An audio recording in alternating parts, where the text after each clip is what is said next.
Yang berhormat Datuk Mansur Haji Osman, Timbalan Ketua Menteri 1 Pulau Pinang. Yang berhormat Datuk Haji Abdul Halim Hussein, Speaker DUN Pulau Pinang. Yang berhormat Tuan Liu Chintong, Ahli Parlimen Bukit Bendera Merangkap, Pengarah Eksekutif Institut Pulau Pinang. Yang berbahagia Puan Maimunah binti Sharif, Yang di-Pertua Majlis Pembandaran Seberang Perai.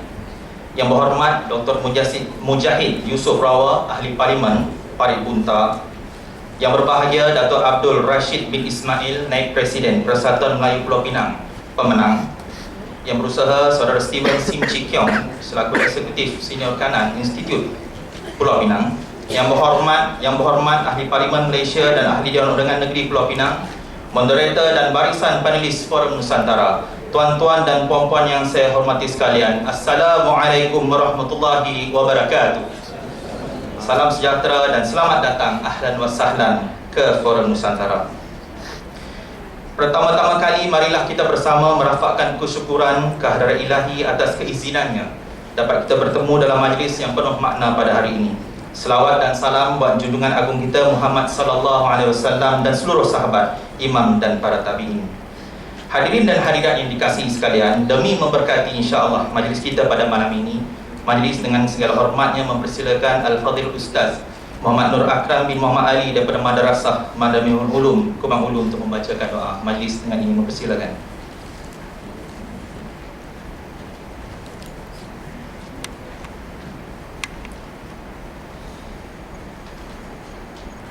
Al-Fatihah.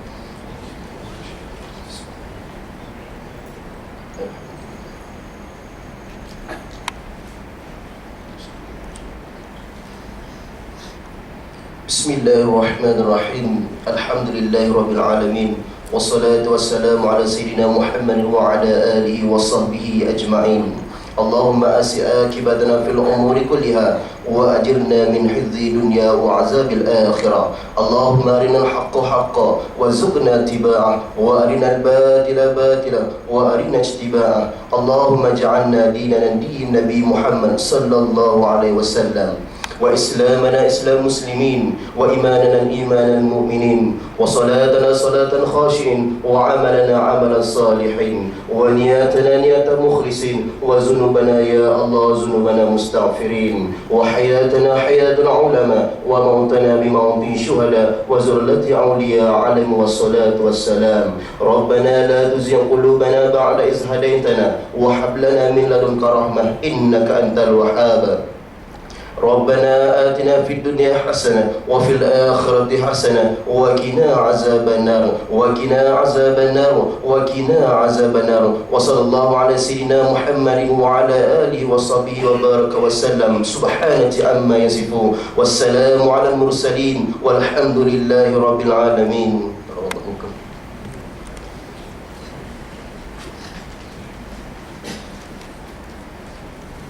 Amin, amin, amin ya rabbal alamin.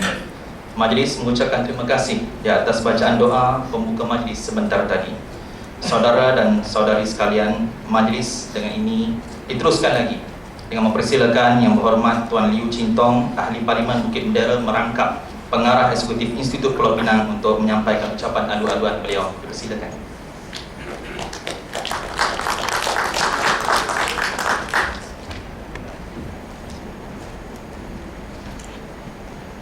Yang Berhormat Datuk Mansur Haji Osman, Timbalan Ketua Menteri 1 Pulau Pinang. Yang Berhormat Datuk Haji Abdul Halim Hussein, Speaker DUN Pulau Pinang. Yang berbahagia Puan Maimunah binti Sharif, Yang Ketua PSP, Tuan Rumah malam ni. Yang Berhormat Dr. Mujahid Yusof Rawa, rekan saya, rekan Ahli Parlimen Parit Bunta. Yang berbahagia Datuk Abdul Rashid bin Ismail, Naib Presiden Persatuan Melayu Pulau Pinang, pemenang. Dan YD Pak Mus, YD Senator Pak Mus, speakers ataupun penceramah malam ni, Profesor Arifin Omar, Profesor Amiruddin Fauzi, Dr. Asri Mazhar, Saudara Amidin Datuk Manan, dan saudara-saudari, terima kasih kerana sudi datang malam ini. Saya akan ucap secara ringkas. Hasrat Institut Pulau Pinang adalah supaya memulakan satu diskusi, series diskusi untuk menempat Pulau Pinang di konteks Nusantara. Harapan kami ialah kita tidak menempatkan Pulau Pinang dalam konteks nasional saja, tetapi juga dalam konteks antarabangsa. Dan Pulau Pinang sebagai satu hub ataupun pusat intelektual Nusantara ini memang bersejarah. Bukannya hari ini, tapi dalam sejarah Pulau Pinang, memang Pulau Pinang satu pusat intelektual di Nusantara dan di Asia. Sejarah Pulau Pinang menyaksikan peranan Pulau Pinang sebagai tempat pertama di kawasan atau di rantau ini yang ada sekolah pertama dalam bahasa Inggeris, sekolah pertama bahasa Melayu, sekolah pertama bahasa Cina di rantau ini. Semua bermula di Pulau Pinang. Itu sejarah itu. Dan budaya kosmopolitan Pulau Pinang juga menjadi platform mencetus pemikir gagasan idea social dynamic yang tidak pernah diadakan di lain tempat di rantau ini. Pulau Pinang menyaksi personality, tokoh-tokoh seperti Syed Sheikh Al-Hadi, kaum muda. Ini kumpulan-kumpulan dan golongan yang mencetuskan idea baru bermula di Pulau Pinang dalam sejarah. Dan juga minggu ini PAS akan menyambut genap tahun 60 tahun. Ramai tak tahu bahawa PAS bermula di Pulau Pinang. PAS ditubuhkan di Patawun dan bukan di lain tempat. So saya ingat ini sejarah Pulau Pinang sebagai pusat intelektual, pusat yang memulakan idea-idea baru di negara kita. Dan juga YB Mujahid di sini, sebahagian daripada sejarah itu ialah dalam satu ketika dalam sejarah Pulau Pinang mempunyai mesin pencetakan yang terbanyak. Kalau if you add up the entire nation, Penang has more printing machine than anywhere else. Ini sejarah Pulau Pinang. Dan hasrat Institut Pulau Pinang ialah bahawa kita boleh bawa sejarah intelektual itu, bring it alive. Kita membawa satu masa pencerahan dan kita boleh mengadakan lebih banyak diskusi ini supaya kita membawa paradigma yang baru. Dengan itu saya mengucapkan terima kasih dan juga saya berharap forum dan diskusi ini boleh dijalankan bukan saja kali ini tapi lebih banyak lagi. Terima kasih. Majlis mengucapkan ribuan terima kasih di atas ucapan alu-aluan sebentar tadi. Tuan-tuan dan puan-puan, kita rasa mungkin tidak lengkap kalau kita tidak mendengar sedikit sebanyak alu-aluan daripada tuan rumah venue kita pada hari ini. Jadi dengan ringkas, majlis mempersilakan yang berbahagia Puan Maimunah binti Sharif untuk tampil menyampaikan ucapan beliau. Persilakan.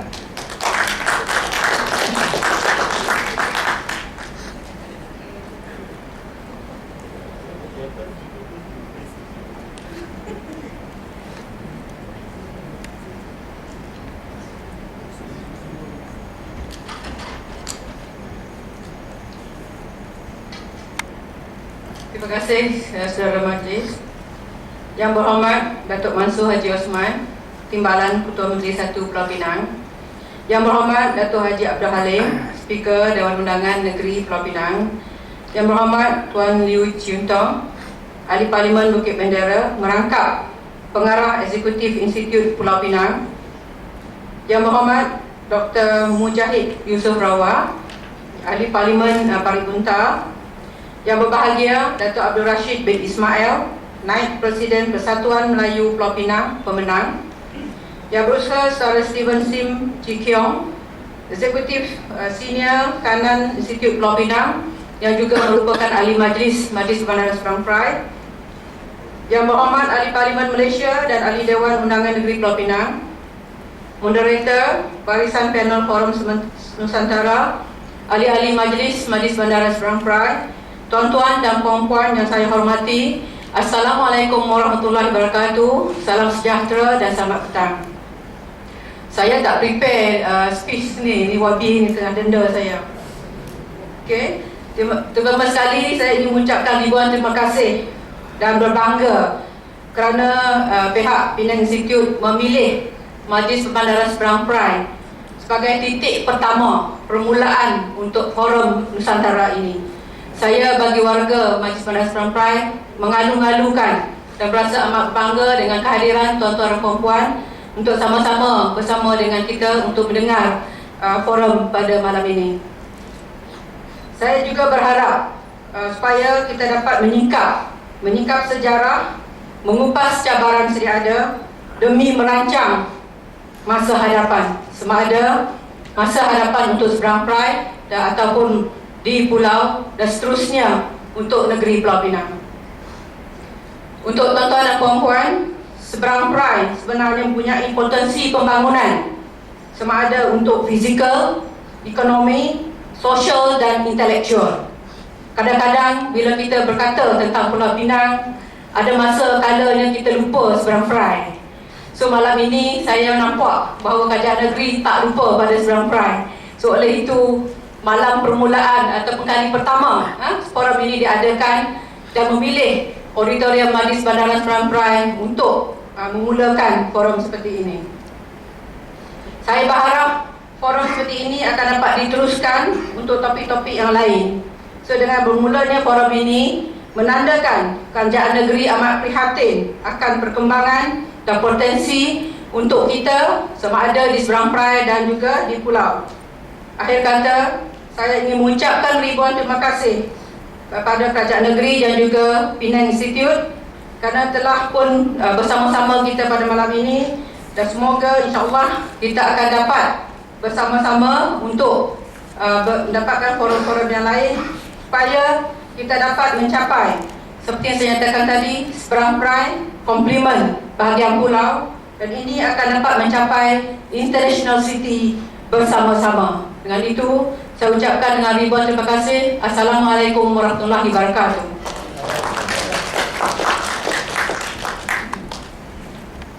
Waalaikumsalam warahmatullahi wabarakatuh. Majlis mengucapkan ribuan terima kasih di atas ucapan aduan-aduan daripada tuan rumah kita sebentar tadi. Bertanam padi menanti surya, bertanam juga serai dan amra. Sulang gurindam penyeri budaya, kini sampai ke perasmian acara. Tuan-tuan dan puan-puan yang dihormati sekalian, tanpa melengahkan masa, majlis dengan penuh takzim mempersilakan Yang Berhormat Datuk Mansur Haji Osman, Timbalan Ketua Menteri 1 Pulau Pinang, untuk menyampaikan ucapan dan seterusnya merasmikan forum Nusantara kita pada malam ini. Dipersilakan.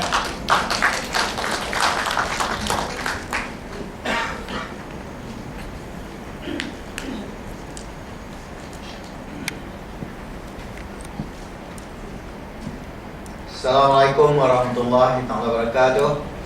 Bismillahirrahmanirrahim. Alhamdulillah, rabbil alamin. Salatu wassalam ala asyrafil anbiya wal mursalin wa ala alihi wa sahbihi ajma'in. Saudara saya Mekail, selaku pengurusi majlis kita pada malam ini, Yang Berhormat Datuk Haji Abdul Halim Hussein, Speaker Dewan Undangan Negeri, Muhammad Tuan Lim Chin Tong, Ahli Parlimen Bendera, Merangkap Pengarah Eksekutif Institut Pulau Pinang, bahagia Puan Mamunah binti Syarif, Tuan Rumah kita yang Ketua MPSP, Muhammad Dr. Mujahid Yusof Rawal, Ahli Parlimen Parit Muntah, bahagia Dr. Rashid Ismail, Late Presiden Persatuan Melayu Pulau Pinang, pemenang,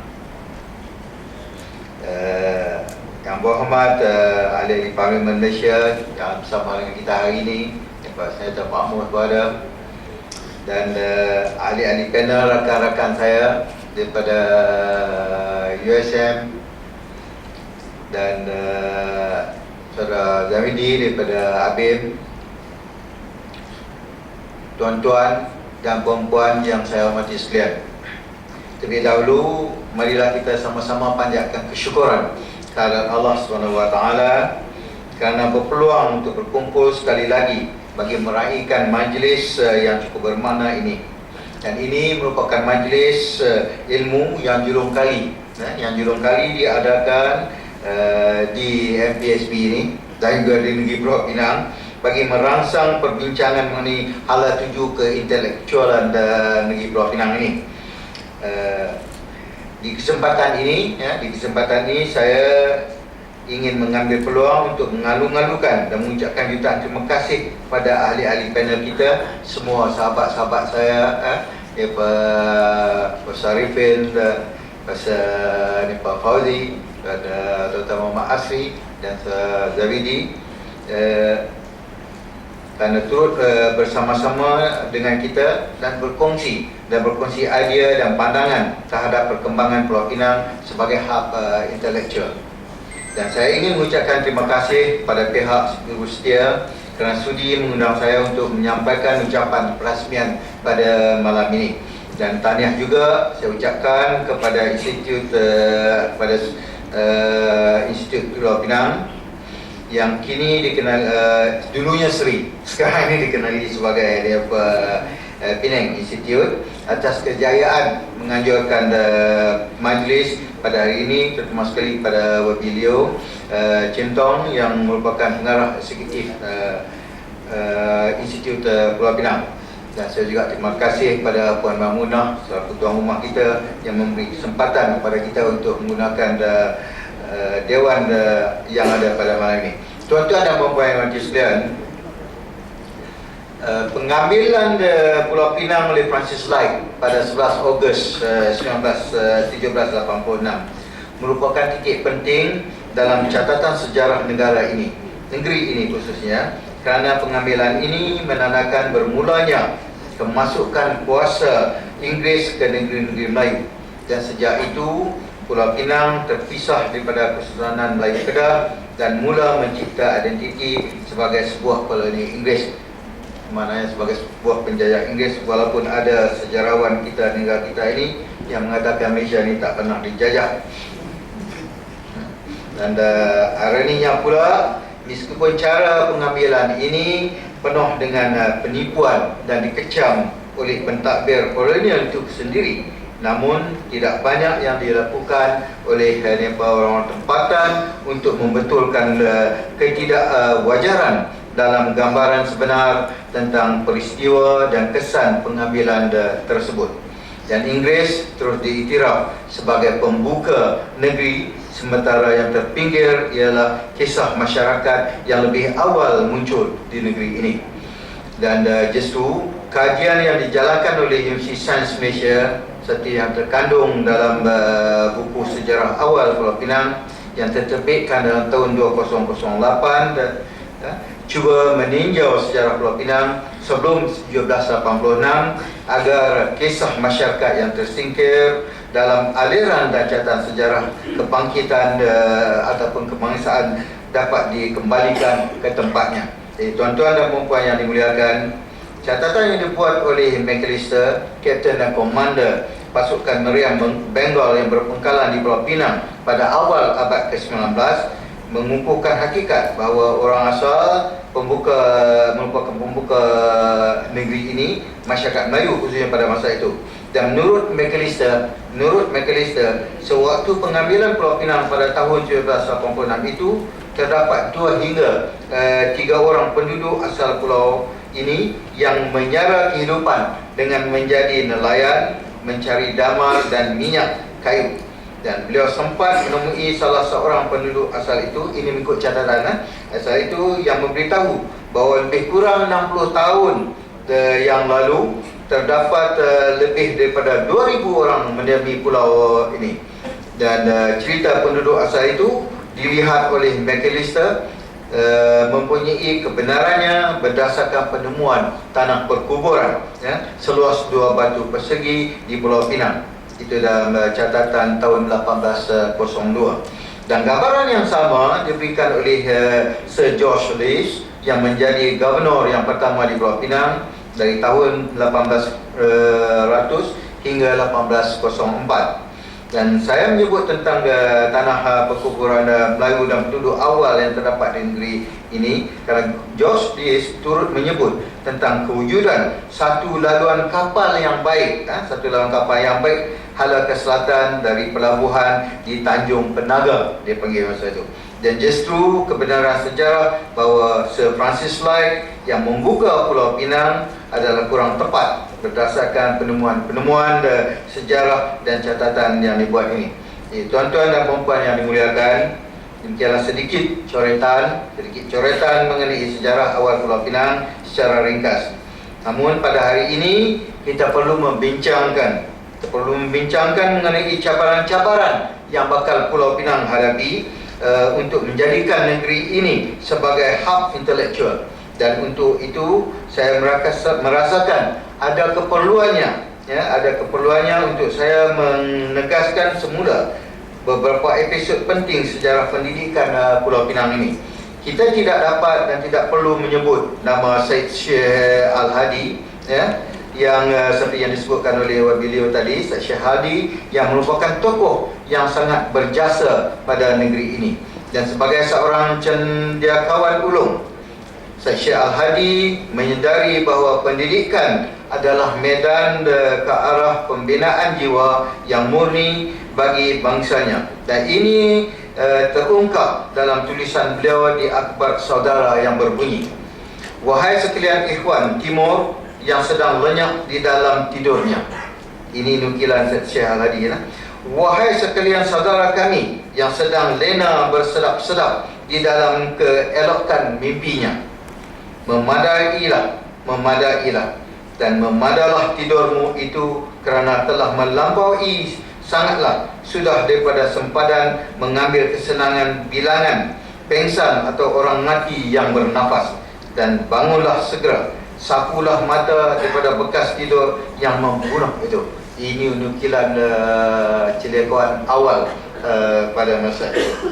Jadi bagi membuktikan kesungguhan beliau dalam bidang pendidikan, beliau telah menubuhkan satu sistem persekolahan sendiri dengan menubuhkan madrasah Iqbal Islamiyah di Seligi Road, Singapura pada tahun 1907. Dan namun setelah 2 tahun ditubuhkan sekolah itu terpaksa ditutup disebabkan perselisihan faham antara ibu bapa dengan guru dan beberapa masalah lain. Namun hal tersebut tidak mematahkan semangat Syekh Al-Hadi. Jadi beliau kemudiannya menubuhkan sebuah sekolah yang diberi nama Madrasah Al-Hadi, Madrasah Al-Hadi di Bandar Kaba, Melaka pada tahun 1915. Dan walau bagaimanapun sekolah ini juga tidak lama lalu berkubur juga. Dan atas kegagalan yang kedua-dua itu, beliau telah berhijrah ke Pulau Pinang. Dan akhirnya berjaya menumbuhkan Madrasah Al-Masyur Islamiyah di Teck Soon Street, Pulau Pinang. Itu yang terdapatnya konta hari ini, pada tahun 1919. Jadi berkat usaha dan bantuan daripada teman-temannya, akhirnya madrasah tersebut telah menjadi sebuah pusat pengajian Islam yang penting ketika itu. Dan kemunculan Madrasah Al-Masyur ini tidak boleh dipandang enteng kerana inilah antara madrasah yang awal yang kekal hingga ke hari ini. Dan malah madrasah ini telah melahirkan beberapa pemimpin dan tokoh yang disegani seperti Dr. Burhanuddin Al-Helmi, Dr. Burhanuddin Al-Helmi, mantan yang di-Pertua PAS, dan Haji Abu Bakar Asyari daripada Perlis. Dan pengaruh pendidikan ini telah melebar dengan luasnya di serata pelosok negara hingga tertubuhnya Madrasah Idrisiyah Perak yang dipelopori oleh Syekh Abdullah Maghribi pada tahun 1934, dan beberapa buah lagi madrasah yang tumbuh berdasarkan pada pemikiran kaum muda ketika itu. Dan kini pertumbuhan sekolah-sekolah agama rakyat yang berkembang pesat, di Pulau Pinang tentu sekali merupakan hasil daripada pengaruh awal ini. Dan dalam aspek ini, Kerajaan Negeri Pulau Pinang menyedari bahawa perkembangan sekolah-sekolah agama ini perlu disokong dan dibantu. Dan justru bermula pada tahun 2009, Kerajaan Negeri Pulau Pinang telah memperuntukkan 1.5 juta ringgit kepada sekolah agama rakyat seluruh negeri Pulau Pinang, dan jumlah tersebut kemudiannya ditambah kepada 1.75 juta ringgit pada tahun 2010 dan 2011, dan malah kerajaan negeri juga turut menyumbang kepada perkembangan sekolah Cina dan juga Tamil yang berada di negeri ini. Dan ini adalah perbezaan yang ketara daripada kerajaan dahulu yang telah menafikan bantuan per kapita sekolah agama rakyat. Di baru-baru ni Perdana Menteri Mari Pulau Pinang dia bagi 1 juta pada sekolah Cina masa kayu basikal pada 15 sekolah, jadi 5 juta. Jadi tuan-tuan dan puan-puan yang dimuliakan, pada dasarnya Kerajaan Negeri Pulau Pinang telah mensasarkan hala tuju agar negeri ini menjadi hub pendidikan yang cemerlang di rantau ini. Dan matlamat ini adalah konsisten dengan hasrat kerajaan negeri untuk menjadi Pulau Pinang ini negeri yang bertaraf antara bangsa, dan dengan kelebihan seperti kemudahan pengangkutan, dengan adanya lapangan kapal terbang antarabangsa, pelabuhan Pulau Pinang, dan kemudahan jalan raya yang efektif ataupun infrastruktur yang baik. Jadi Pulau Pinang mempunyai kelebihan yang tersendiri, dan kerajaan negeri yakin selepas jambatan kedua Pulau Pinang Club siap dibina, mungkin 2013 akan dapat meningkatkan lagi mutu kemudahan pengangkutan dan juga ada sistem infrastruktur di negeri ini. Jadi Pulau Pinang berjaya, Pulau Pinang berjaya menjadi tarikan utama kepada perkembangan pendidikan oleh kerana infrastruktur yang baik ini. Dan ini kerana Pulau Pinang mempunyai institusi pendidikan tersohor seperti yang saya sebutkan dulu, dan juga beberapa sekolah seperti Penang Preschool, Chung Ling, dan SMK Al-Irsyad, SMK Al-Masyur, sehinggalah pondok-pondok yang masih gigih menabur bakti seperti Pondok Penanti dan juga Pondok Sungai Bakar di antara contoh. Malah institusi pengajian tinggi awam dan swasta turut berdiri megah di Pulau Pinang, yang kalau kita boleh sebut di antara contohnya seperti USM, UiTM, dan UMC Wawasan yang baru diwujudkan di negeri ini. Malah Pulau Pinang juga kini menjadi tumpuan kepada sekolah antarabangsa. Ini satu lagi fenomena yang baru, iaitu International School, yang kita seperti Dalat International School, Fairview International School, Uplands International School, dan Dawish yang baru berminat, menyatakan minat untuk datang ke sini. Dan perkembangan ini menunjukkan Pulau Pinang menjadi tarikan kepada perkembangan institusi pendidikan. Dan konsisten dengan itu juga kita telah mewujudkan hub pendidikan di balik pulau, dan juga untuk menarik beberapa institusi yang tersohor di dunia. Kita sedang berunding umpamanya untuk bawa masuk Khartoum Medical School di sini, dan saya juga di Penanti cuba wujudkan sebuah universiti Islam di Penanti, insya-Allah. Dan faktor tarikan seterusnya perkembangan pendidikan Pulau Pinang adalah dari sudut kemajuan Pulau Pinang negeri, kemajuan negeri itu sendiri. Ini merupakan negeri yang mempunyai purata kadar kemiskinan yang terendah, yang mempunyai liputan bekalan air dan elektrik melebihi 99%, dan kadar celik huruf 93.6% pada tahun 2008. Dan indeks jenayah negeri Pulau Pinang juga pada tahun ini menurun pada 25% jika dibandingkan tahun sebelumnya, iaitu 27.1%. Dan dari sudut pelaburan pula, Pulau Pinang adalah negeri yang berjaya mencatatkan pelaburan ataupun asing ataupun FDI, pelaburan tertinggi di Malaysia dengan 12.3 bilion ringgit dalam tahun 2010. Dan kesemua ini merupakan faktor kelebihan negeri berbanding dengan negeri-negeri lain. Jadi tuan-tuan dan puan-puan yang dirahmati sekalian, saya amat gembira sekiranya ruang perbincangan pada malam ini akan mengupas secara tuntas mengenai cabaran-cabaran yang akan dihadapi oleh Pulau Pinang untuk menjadikan negeri ini sebagai hub intelektual di Nusantara. Dan justru saya berterima kasih atas kesudian para panelis kita pada petang ini yang sudi datang untuk berkongsi pandangan dan pengalaman mereka dengan kita pada malam ini. Dan akhirnya saya mengucapkan tahniah sekali lagi kepada semua pihak yang berusaha dan bersungguh-sungguh dalam menjayakan majlis kita pada malam ini. Semoga ianya akan mendapat keberkatan dari Allah Subhanahu Wa Taala. Dan dengan lafaz Bismillahirrahmanirrahim, saya dengan sukacitanya merahasmikan majlis kita pada malam ini. Sekian, wabillahi taufiq. Assalamualaikum warahmatullahi taala wabarakatuh. Waalaikumsalam warahmatullahi wabarakatuh. Majlis merakamkan ribuan penghargaan atas ucapan perasmian Yang Berhormat Datuk Mansur Haji Osman sebentar tadi.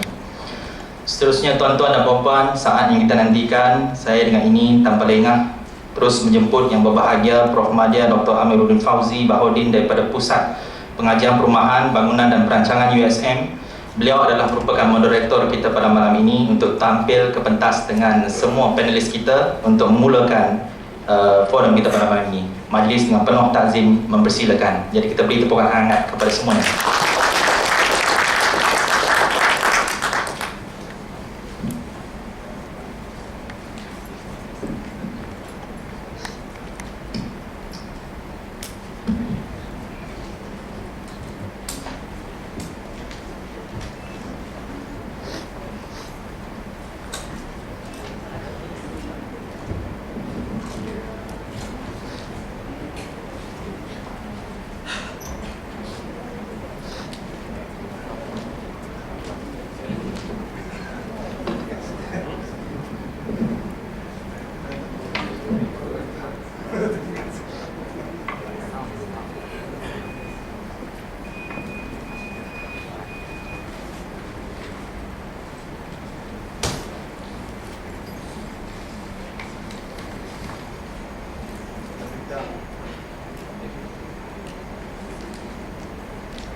Kita undi. Okey, bismillahirrahmanirrahim. Assalamualaikum warahmatullahi wabarakatuh. Salam sejahtera dan selamat raya. Boleh lagi ya? Ini hari akhir ya. Ini hari ini hari sejarah sebab hari ini saya pertama kali sampai di bangunan ini sebagai penghormatan kepada pekan murid saya YDP. So it's not bad. Dan juga saya rasa satu penghargaan pihak Penang Institute ataupun beri saya peluang untuk moderate. Perkataan moderate ni agak menarik ya. Apa maksud moderate? Supaya orang tak ada di ekstrim. Tak apalah moderate. Moderate satu perbincangan tokoh-tokoh yang ada di sini. Dan sejarah bagi saya sebab hujung minggu ni saya pun akan pension dan mengajar di USM. So historic all the way. Kita rasa bangga sebab hari ni kita ada Dr. Asri, semua kenal dan daripada yang muda lagi ya, Dr. Asri. Yang ini tokoh yang boleh kita bekas mufti negeri Perlis ya. Dan sebalik beliau Profesor Arifin Umar, tokoh sejarah dan lama berkhidmat di USM dan sekarang di Universiti Pertahanan. Banyak kita nak tahan ya, Profesor. Dan ujung sekali kita ada saudara Hamidi muda ya, Angkatan Belia Islam Malaysia. Mesti ada orang muda lah. Dia pun bekas orang USM juga. Ini bukan monopoli USM ya, tapi apa nak buat. Mungkin kita nak undang-undang sikit susah kan. Nak kontrol semua tokoh-tokoh ni susah sikit.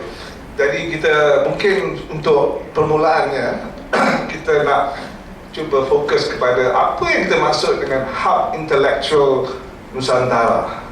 Tiap-tiap kataan tu pun agak bingung juga kan. Hub intelektual Nusantara. Tadi mungkin kalau boleh kita mulakan, dan saya nak belajar lah apa yang dimaksudkan itu. Kita hanya dengan di panel kita kan, ya. Sebab penting ni kalau kita nak katakan ada ni, sebab pembangunan di Seberang Perai, Tuan Seberang Perai, bagi saya, kalau kita nak bangunkan Seberang Perai, kalau ikut apa yang berlaku di pulau, agak tak ada yang canggih lah. Bagi itu kekuatan di Seberang Perai, ini yang saya rasa mungkin kita perlu congkelkan. Bagi saya seorang perancang bandar dan selamanya dipikirkan cara fizikal. Tapi kadang-kadang kita tengok budaya kita dan apa kekuatan satu tempat, tak nampak. Pada bangunan ini mencerminkan kawasan ni. Apa dia nilai-nilai yang kita nak sambungkan, continuity dia, kesambungan dia. Dan yang penting untuk anak muda, mungkin selepas ni bila kita ada tahun-tahun yang akan datang, lebih ramai anak muda boleh datang sini kan. Okey, dari lebih kurang saya rasa saya cuba nak, orang kata, just provoke lah. Mungkin kita bagi peluang pada Dr. Asri dulu ya. Ini bukan ni, sebab saya dekat sini saya terpaksa bagi mikrofon dekat. Boleh Dr. Asri. Makan Dr. Asri ya.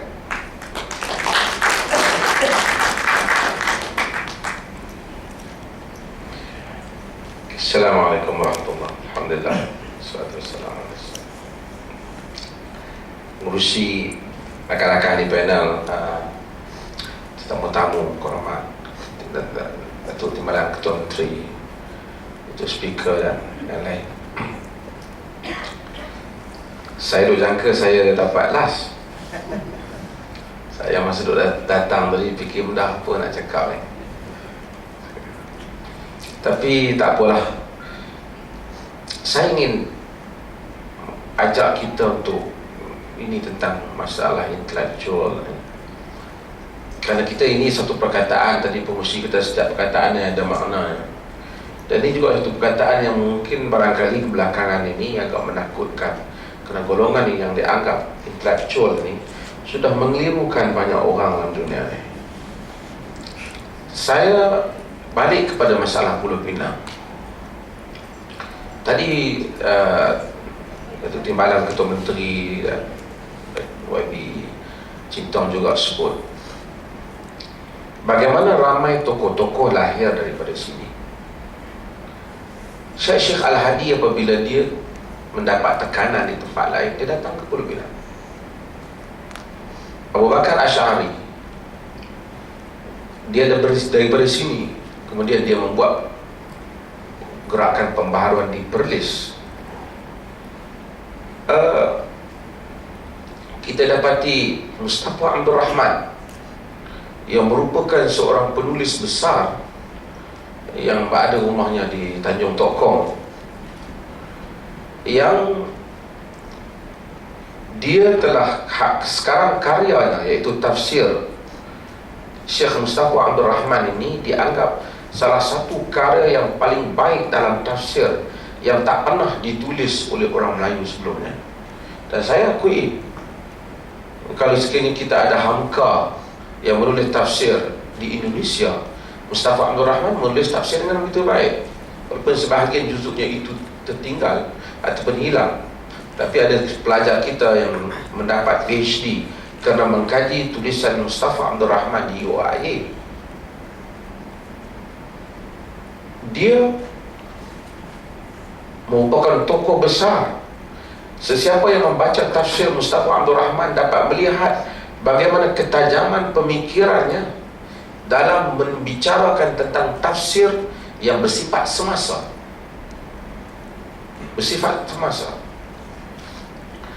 Apa punca ramai orang rasa Pulau Pinang boleh memberikan nafas kepada mereka, dikala negeri-negeri lain tidak boleh sangat untuk mereka bergerak.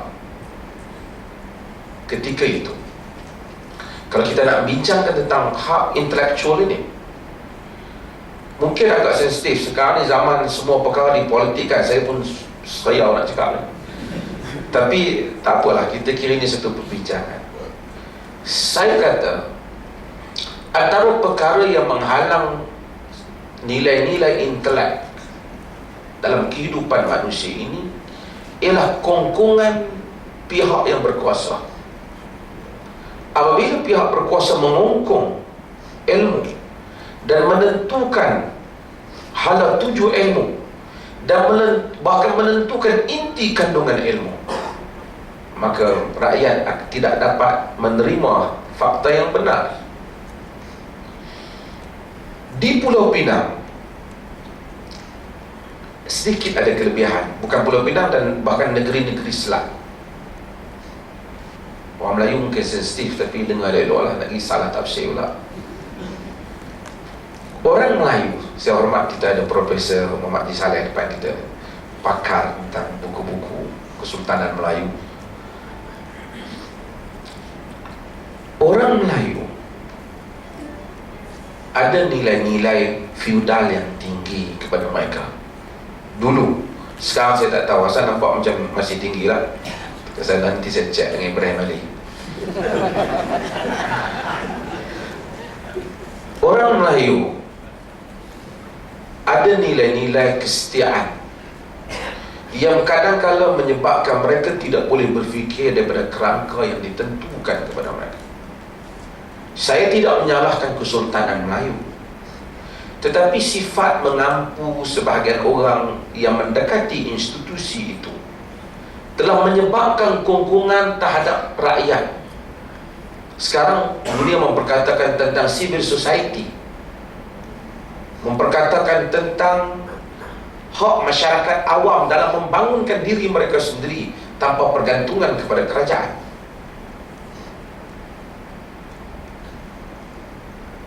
Orang Melayu, oleh kerana sebab itu dalam, kita tahu dalam sejarah hantu, walaupun ternyata hantu atau kira teruk lah, tapi sejarah Melayu tetap kata dia wira. Sebab mereka tak dapat berfikir atau menentukan penafsiran mereka luar daripada kerangka apa yang dikehendaki ketika itu, kerangka pihak istana. Tak apa, kita boleh berbeza. Di Pulau Pinang,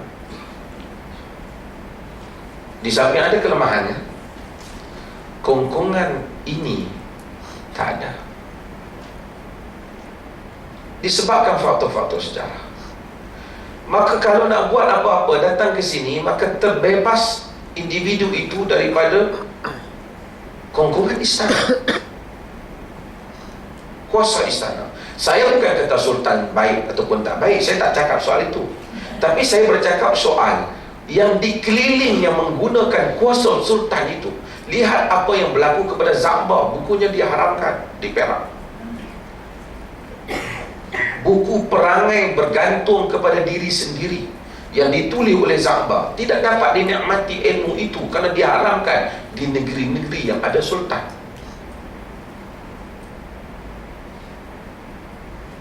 Saya pemerintah buat cerita Dr. Hasri kata kena buang Sultan pula. Dengar dia elok terus. Saya bukan cerita itu. Saya nak cerita ni, itu satu fenomena. Nak cerita sudut negatifnya tak apalah. Saya nak itu satu fenomena. Maka dengan itu, apabila mereka terancam, orang boleh menggunakan derhaka dan seumpamanya. Kadang-kadang Sultan itu sendiri tak tahu apa sangat. Yang duk bawa kipas yang ini, yang lebih tu kan. Jadi kena kepada mereka, menyebabkan untuk menyelamatkan mereka datang ke Pulau Pinang. Kerana kongkongan itu tidak ada. Saya nak bincang benda ni pada posisi yang berikutnya lah, tapi saya nak ini mukadimahnya dulu lah. Mukadimahnya dulu, nak membangunkan nilai-nilai intelek, kita kena bangun, kita kena bebaskan ilmu daripada kongkongan politik. Bebaskan ilmu daripada kongkongan kuasa, biar ilmu berdiri di atas dasar ilmu, bukan ditentukan oleh pihak yang berkuasa. Kalau itu dapat dilakukan seperti yang cuba dilakukan berlaku dalam kenapa boleh membangunnya Abu Bakar Asy'ari, Burhanuddin Hilmi dan seumpamanya, kerana mereka boleh menentukan keputusan ilmu mereka. Kita boleh berbeza dengan mereka, Tapi setiap orang menentu, jangan dia, awak mesti berfikir macam mana yang kami nak. Itulah yang membunuh pembangunan ilmu.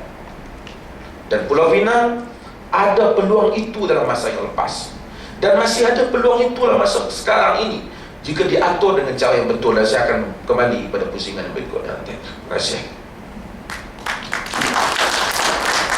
Terima kasih Dr. Asri. Sekarang ini mungkin kita dapat daripada sudut sejarah pula daripada Profesor Arifin.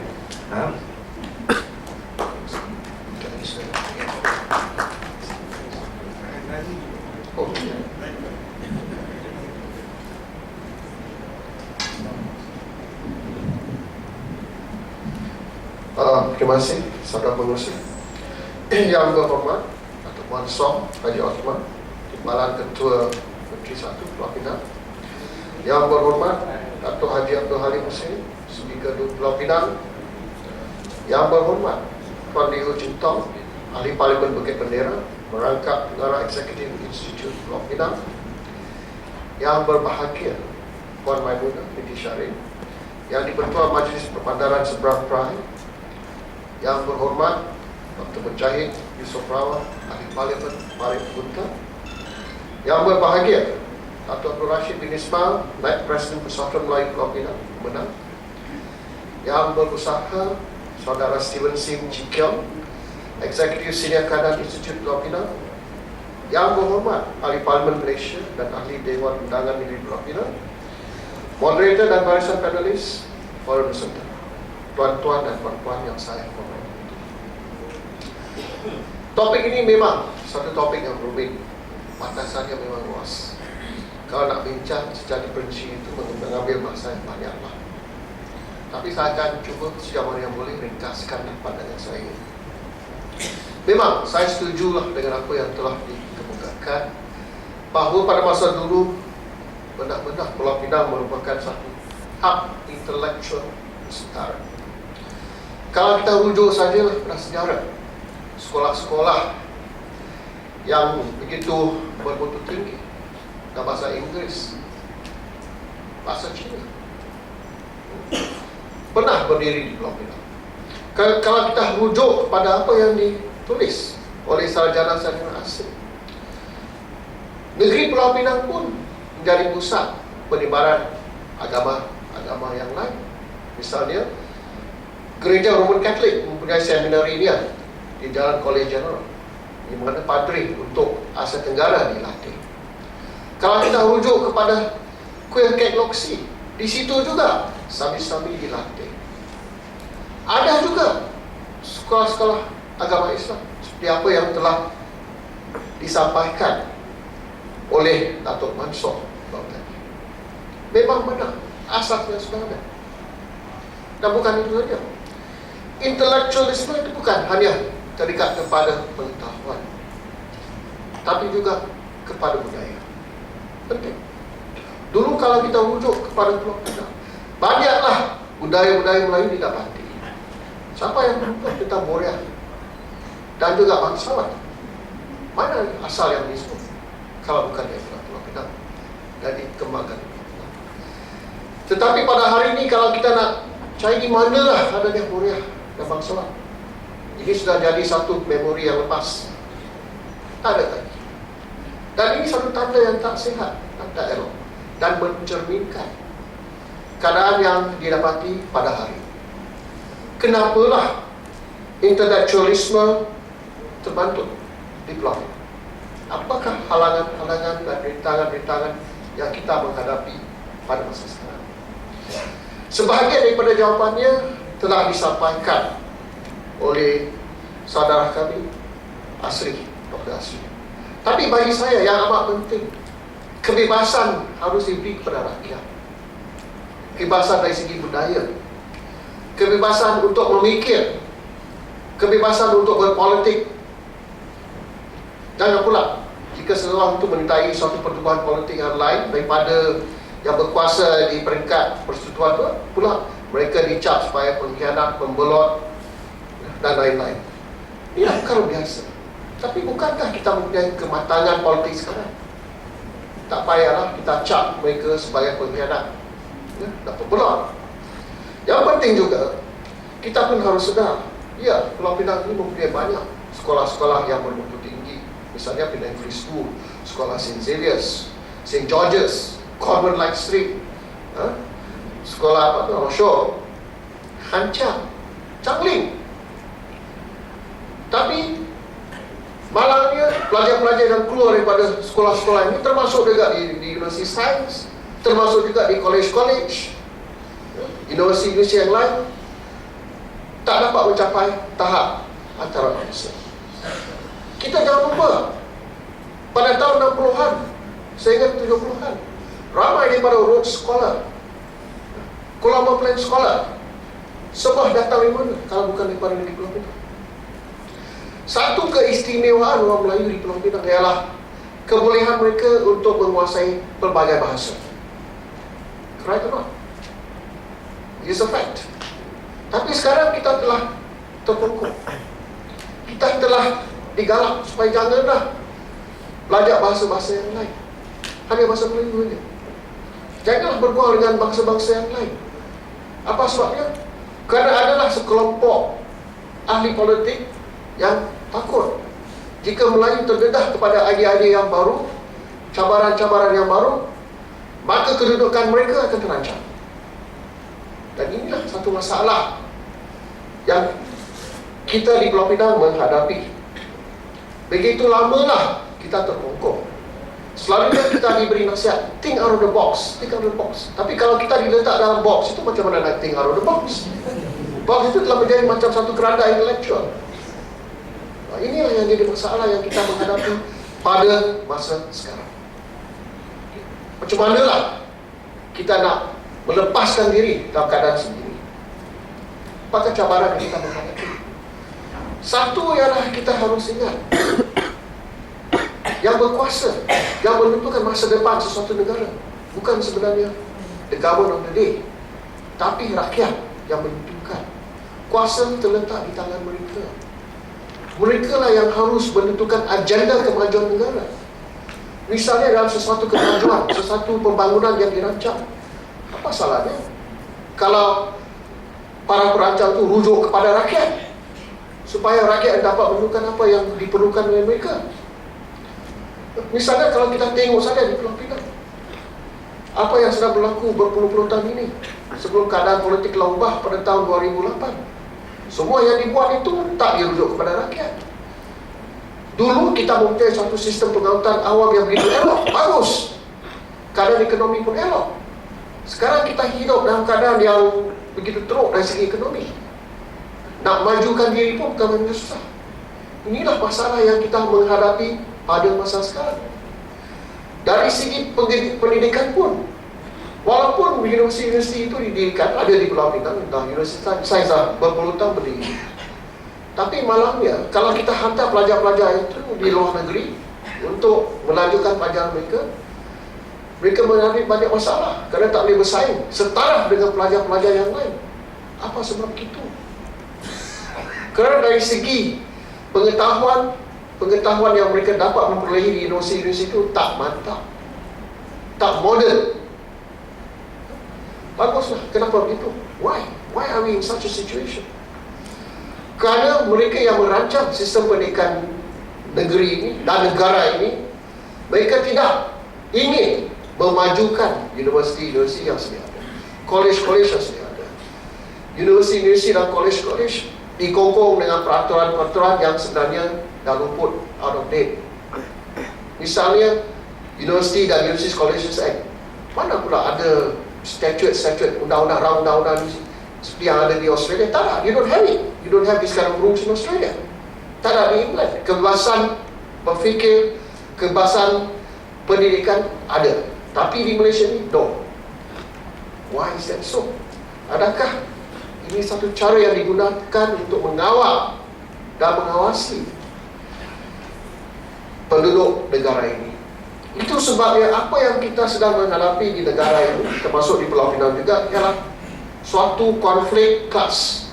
Kelas ini terdiri daripada kelas yang kaya raya, yang boleh hantarlah anak mereka ke universiti di luar negeri, di mana mereka mempelajari dalam bahasa selain daripada bahasa Melayu. Manakala yang miskin, yang tak berkemampuan, terpaksalah hantar anak mereka kepada sekolah-sekolah, kolej-kolej, universiti tempatan, belajar dalam bahasa Melayu. Dan bahasa itu walaupun elok, cantik, tapi tak setara dengan bahasa-bahasa yang lain yang boleh membawa kepada kemajuan negara.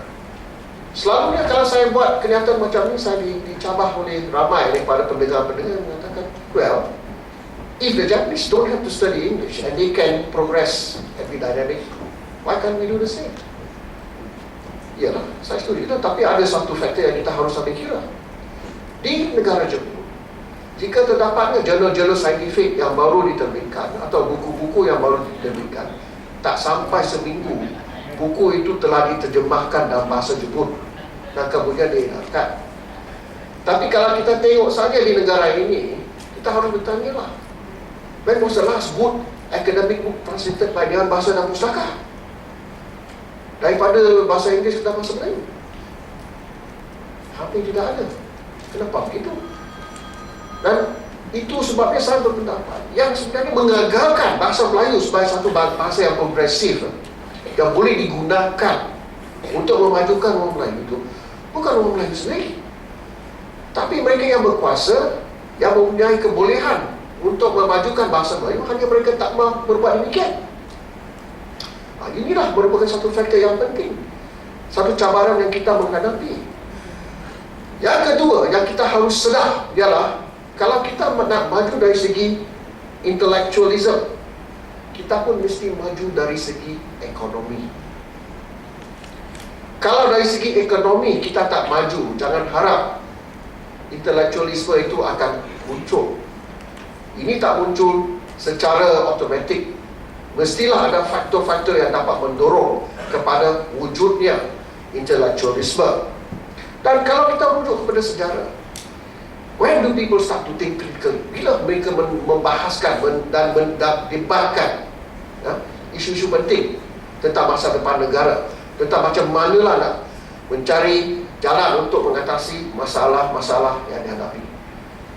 Pada khidmat saya, hanya dua keadaan yang menyebabkan orang ramai, everybody starts to think. Satu, kalau mereka dapat mewujudkan satu suasana positif, ekonomi yang bagus, kebebasan yang sedia ada, galakan yang diberi, fine. Tapi satu lagi, very negatif, tapi yang menyebabkan orang fikir, iaitu negara menghadapi kemerosotan, tekanan ekonomi, sosial dan politik menjadi begitu teruk sehingga you have no alternative but to think of solutions. Ini pernah berlaku. Kalau kita rujuk kepada revolusi Indonesia pada masa dulu, selepas Perang Dunia Kedua, buku-buku yang paling menarik, cerita-cerita yang bagus, idea-idea politik yang begitu menarik, hanya wujud dan dibahaskan secara terperinci dalam keadaan revolusi itu, under pressure. Tapi kita sisi mesti buat pilihan yang mana kita nak gunakan.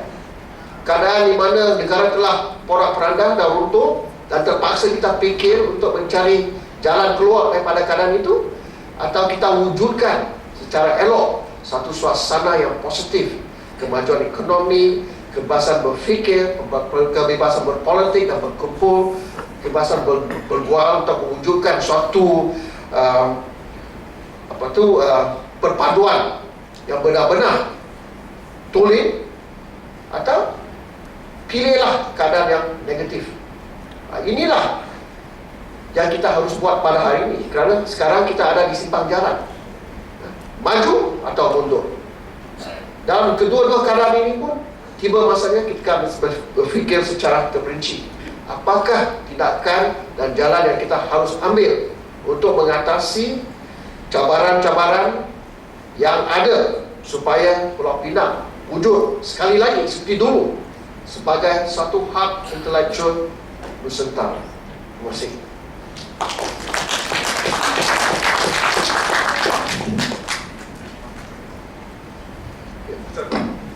Okey, tapi kita mesti ingat yang apa kita cakap pun cuma tergantung pada anak muda. Jadi mereka yang menentukan masa depan. Ini kita besar hati ada anak muda kita sini, ya. Dia merupakan seorang cikgu juga, saya fahamkan. Dia double dose lah.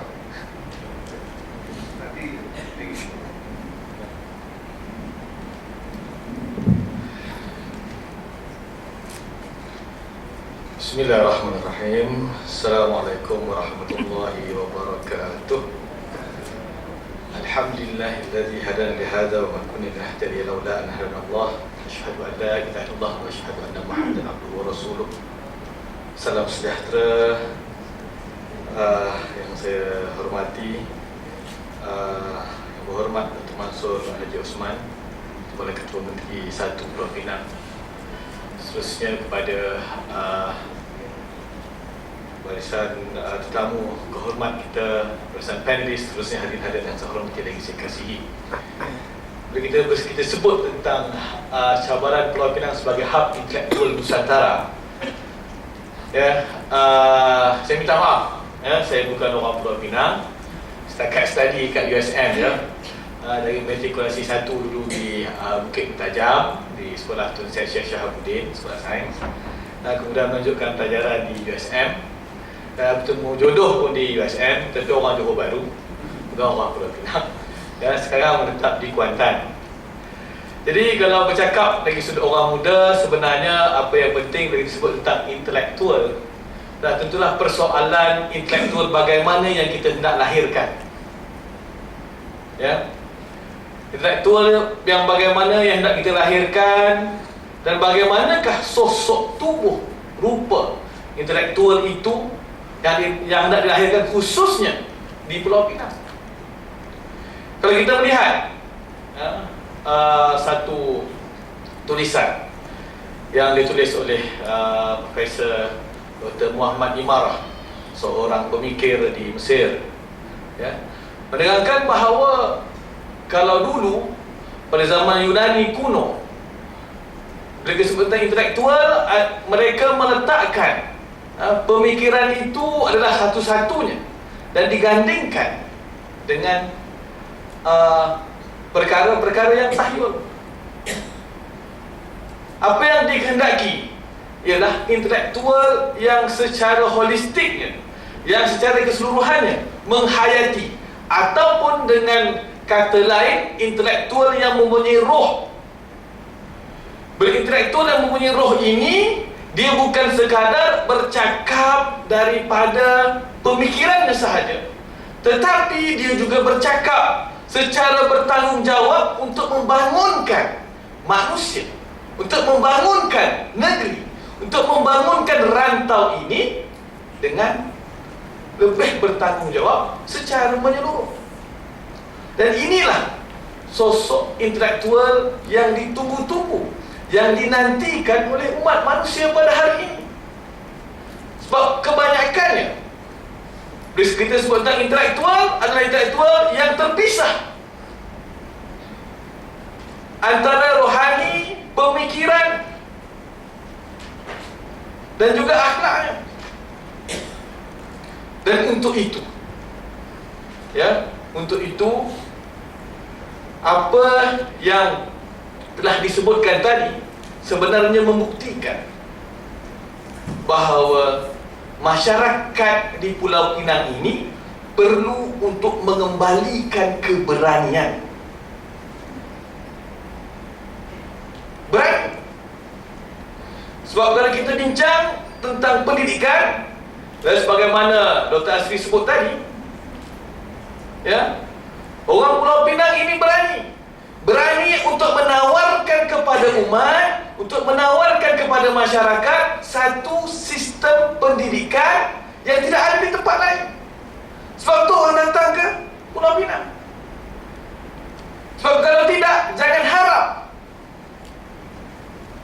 Pulau Pinang akan menjadi hub intelektual. Itu.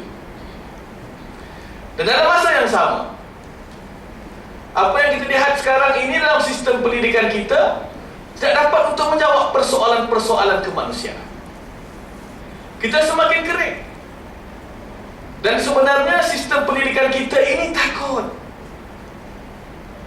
Takut apa?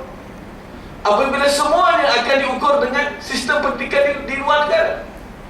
Mereka dijemput, yakin dengan sistem mereka, sistem pendidikan mereka, dan akhirnya membentuk sebuah negara yang berilmu, akhirnya dapat untuk menguasai dunia. Begitu juga kalau kita lihat pada negara-negara lain.